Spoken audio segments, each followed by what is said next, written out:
ভারতে টানা ৩৭ দিনের আন্দোলন প্রত্যাহারের পরও বিক্ষোভকারীদের বিরুদ্ধে পুলিশি হয়রানির অভিযোগকে ঘিরে নতুন করে তৈরি হয়েছে উত্তেজনা। গভীর রাতে কেন্দ্রীয় সরকারের প্রতিনিধিদের সঙ্গে বৈঠকের পর পরিস্থিতি আপাতত শান্ত হয়েছে। বৈঠকে বিক্ষোভকারীদের বিরুদ্ধে মামলা প্রত্যাহার এবং ভবিষ্যতে তাদের বিরুদ্ধে কোনো ব্যবস্থা না নেয়ার আশ্বাস দেয়া হয়েছে বলে জানিয়েছে ককরোচ জনতা পার্টি সিজেপি।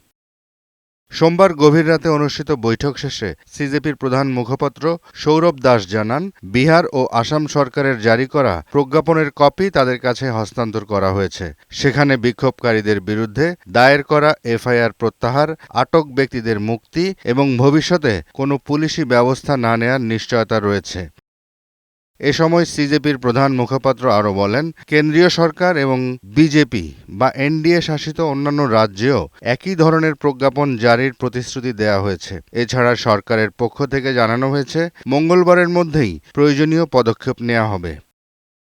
এর আগে সিজেপি অভিযোগ করেছিল, বিক্ষোভকারীদের সুরক্ষার বিষয়ে সরকারের সঙ্গে হওয়া সমঝোতা ভঙ্গ করা হচ্ছে। দলটির মুখপাত্র আশুতোষ রাঙ্কা দাবি করেন, বিহার, পশ্চিমবঙ্গ, দিল্লি সহ বিভিন্ন রাজ্যের শিক্ষার্থী ও আন্দোলনকারীরা এখনও গ্রেফতার, নজরদারি এবং হয়রানির শিকার হচ্ছেন।